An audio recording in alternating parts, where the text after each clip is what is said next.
Hawes. I run the CMO practice at Forbes in partnership with our editor, Jenny Rooney. And I'm really excited to be here today for an incredible panel discussion with Peter Lee, Chef Choi, Lloyd D'Souza, and Jeff Wolf to talk about their incredible collaboration that they've had with Field Roast. There's no question that the plant-based industry is booming. There was a recent article in Forbes that said that from 2018 to 2019, the industry grew by 20%. And it's projected to be a $6.4 billion industry by 2023. So with that, we're going to talk about how this amazing group of creators came together to tell an impactful storytelling program leveraging media, great talent for impeccable and amazing results. So before we jump into the screening, I'd love to have each of you introduce yourselves to the audience. Why don't we start with you, Jeff? Yeah, my name's Jeff Wolf. I run the media-based content practice out of Chicago for Spark Foundry. I'm excited to be here and show some good content.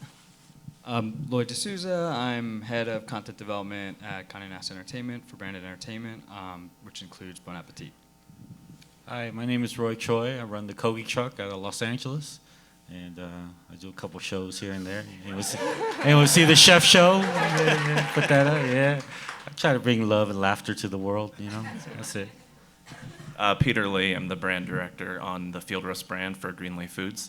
I've been with Greenleaf for about 1.5 years now on this crazy plant-based journey with all the growth, and I'm sure you guys can't turn on the TV or go to a news feed without seeing something about plant-based, so we've all been a part of this crazy, crazy journey. Great. Well, before we get started, I'd love to hear from Roy and Peter about, talk to us about the program. What were the objectives, and what did you hope to accomplish for Field Roast? Why don't you start? So I think on the high level, what the program was really about was, you know, what you're gonna see is 3 cities, 3 amazing chefs, their journeys, how their backgrounds have really shaped how their food or their approach to food is, and then also how current times and the environment that they're in is sort of making them reassess how they view their menus and how they interact with their consumers and patrons. On a deeper level, we really believe that food is this uniter. It allows people to experience new flavors, new places of the world, without ever having to leave maybe their home or their neighborhood restaurant, and really Field Roast is about that. It's about the food, it's about the love of food, it's about bringing people together, hence Gather What's Good. And the way that Field Roast really brings that all into play is, well, as we reassess food and how these awesome, amazing chefs at the top of their game are creating their menus, where does this plant-based sort of evolution take us? How do they view it? How is it really making them reevaluate everything? Yeah, about 8 years ago, I changed my diet. Not completely plant-based, but I used to be a big meat eater. The name of my company, Kogi, means meat in Korean. Yeah, I can't hide it. I can't burn any pictures or anything to hide my past. But I had this awakening in 2012. It was the 20th anniversary of the LA riots, and I just reached a place within myself that I found a deeper purpose with what I'm doing as a chef. And so I started to create a lot of restaurants that were built around community activism, helping those in accessibility and affordability, and helping those that couldn't get to the food that a lot of us chefs were cooking. And it became kind of my purpose. But what happened with my diet was that I felt like we were hitting roadblocks in a lot of things in the way that we're able to feed people, and I felt like if I changed my own diet, that maybe, I wasn't expecting like some huge miracle, but I thought that maybe every time that I eat, if it just makes me think for a second, that maybe I could come up with an answer that I'm not thinking of normally. And but also with this relationship, as a creative person, it's really hard. I don't know if any of you are true creatives out there, but it's hard for us to, it's always tough because when you align yourself with commerce, your mind starts to play tricks on you. You know what I mean? And I don't really I don't really have that many endorsements and alignments with anything unless it's something that I really believe in or something that I use personally. And they came to me, and obviously my diet changed, and then the product is the product that I've been eating for the last 6 years, 7 years, and I think it's the #1 for me plant-based product out there, the one that seems the most sincere, the most genuine, and even if you look at the ingredient list, the most pure. And then they came up with this Bon Appetit, and them together, I saw it as this amazing unison, and it was like, let's go visit 3 chefs, emerging chefs in amazing cities, and I was like, free trip. So it was cool. That's how it happened for me. That's awesome. Well, why don't we take a look at the video so you can see what we're all talking about. And also, we're going to take some audience questions later, so be sure to get your questions ready.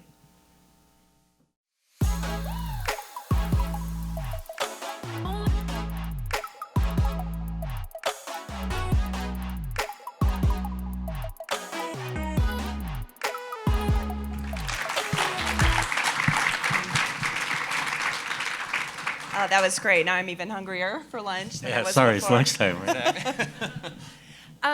I'd love to talk with Jeff and Lloyd about the creative process and the whole initial concept for the program and how you guys came together as collaborators. Yeah. So it was an interesting challenge because Peter came to us from the brand and said, we need content to do a lot for us. They didn't have traditional advertising in place. They didn't have any advertising in a long time. So we came up with the original concept of what could dishes look like if you replaced meat with the product, had the insights on it, RFP'd and worked very collaboratively with Lloyd and the Bon App team and allowed them to put their own spin on it and do what they do best and utilize their own consumer insights, bring it to life that worked well across their channels. And even through that creative process, then it hit Roy and he put his touches on it and it evolved everything into what you see now, which just created a great long piece of content with great results. Yeah, I think for us it was, we tapped a lot into what we do at Bon App really well, so our relationships with, our hot restaurants. So these chefs are people who contributed to Bon Appetit in the past.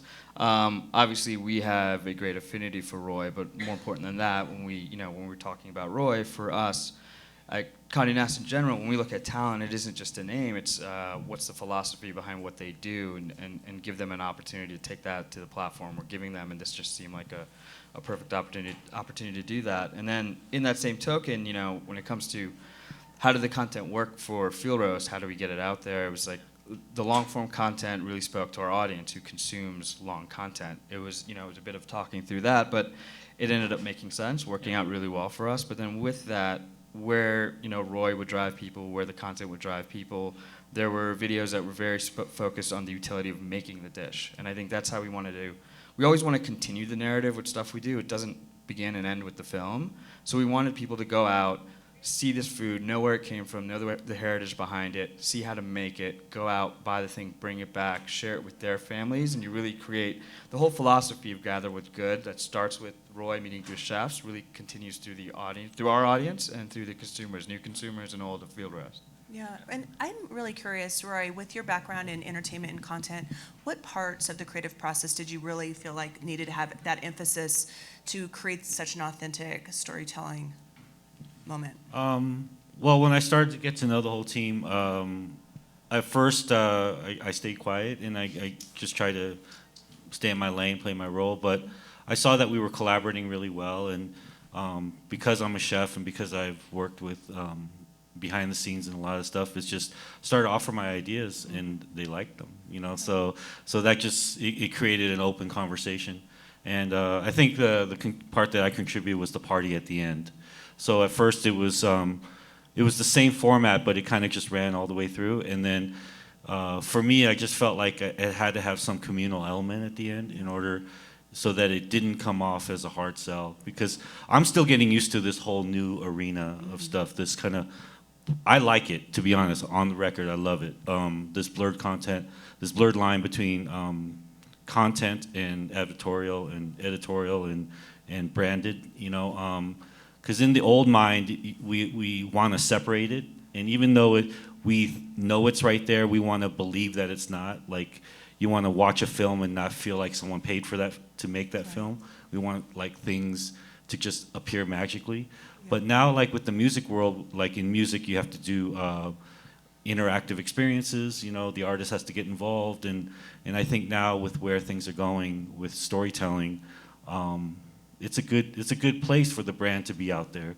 And that's not, and as long as everything's honest, you know, Exactly. I just believe in honesty. That transparency. Yeah, I'd rather have this world where there is a brand storytelling with honesty than where the brand is hidden and then the talent is in the front reading off some cue card that they don't even believe in. Yeah, know? exactly. And Online, these audiences are so savvy these days. Yeah. And they know that brands have great stories to tell, and they want to be part of that. They know they trust the media brands, they trust the storytellers, and I think for us at Forbes, it's all about that transparency.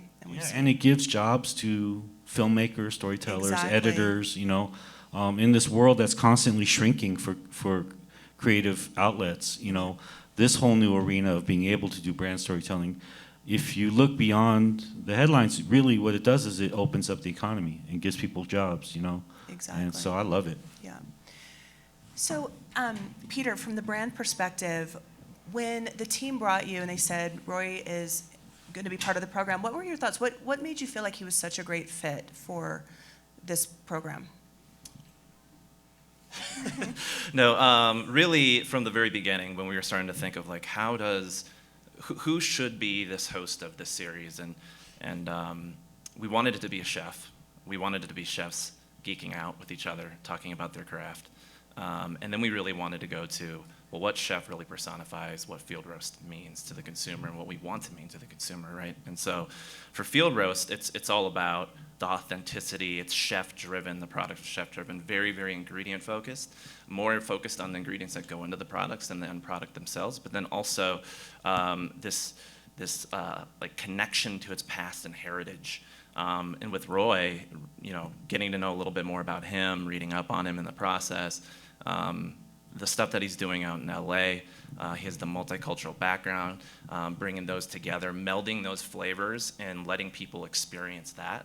That in a brand like Field Roast is what we're trying to do. And so it was a pretty natural fit pretty quickly in my mind. Great.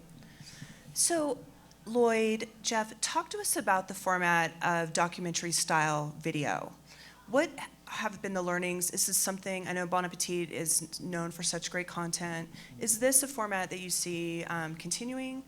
Were there some surprising results? I mean, I know this was a tremendously successful program that's still in market. Yeah. We'd love to hear your perspective on that as we're here with the leading brand storytellers. Yeah, we'd love to hear what the trends are. Yeah, I mean, I think documentary filmmaking will always have a place, especially in brand storytelling, because you're always trying to attach yourself to authenticity. And that's where if you find the right story, you find the right person to be around and build a story around, you create that, the authenticity is there, and how you film it, how you choose to shoot it, really kind of can help personify that. But I don't think it's not like documentary film will go away. I think it will get longer. We, kind of asked experiment longer, but because we've cultivated an audience that expects longer form content. I mean, some of our Bon Appetit, we just released a video on editorial a couple days ago. There's 48 minutes on YouTube, and our audience consumes. I was dropping off at like the average is like 37 minutes. So we're pushing that insight into what we're doing with brands because we know the audience is there. And in order to get the audience to watch that, we have to give them the authentic experience that comes with it. So, which is why, when it came to working with Roy, the chefs we were involved, we knew these are people that our audience will really fall in love with. Mm-hmm. And I think from the brand perspective, I mean, we had a lot of conversations around that too. Like the videos range from between 7 to 10 minutes long.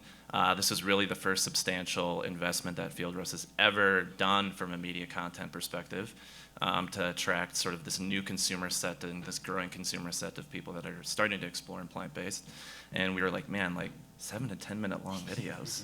Like, is that really gonna, like, are people gonna remember the brand? Like, is this gonna work? And I think the results have spoken for themselves. I mean, it's like over 50% completion rates Yeah. on an 8-minute long video. Yeah. We were pumped about it because for us, as long as you have a good story, it doesn't matter the length. We take a look at things in ecosystems, and I think for a while with social media, everyone was saying like, oh no, shorter's going to be better, and we had long conversations, and we said this is a brand that can have a longer story, and with Roy, especially with Roy involved in pulling people in. So even on these longer forms, we've had 50 to 60 minute or 50 to 60% completion rates in full completion rates, not a 6-second completion rate, a full view. So it's been absolutely amazing in looking at how we can pull in the consumer and the audience and really having even a dialogue through social and having cut downs and conversations. Great. Are there any questions from the audience for our panel?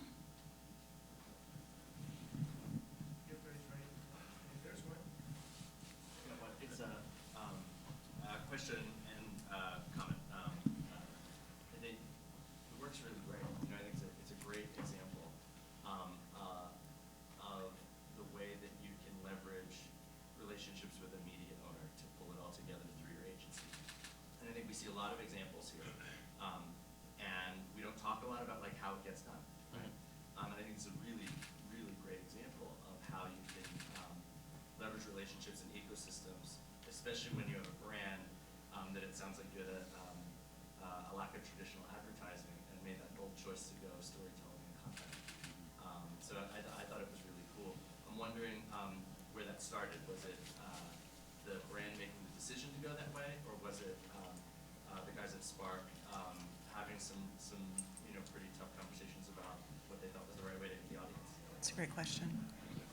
Well, I mean, I think on our side, we always knew that Field Roast has actually a long tradition. So the brand's been around since 1997, but not a lot of people have heard the story. It was founder-led until about a year and a half ago, and so to really capture all that rich heritage, you really needed to have something more than a display ad or a 15-second pre-roll video. And so, yeah, you do need all that stuff, 100%, of course. But the anchor needed to be something more.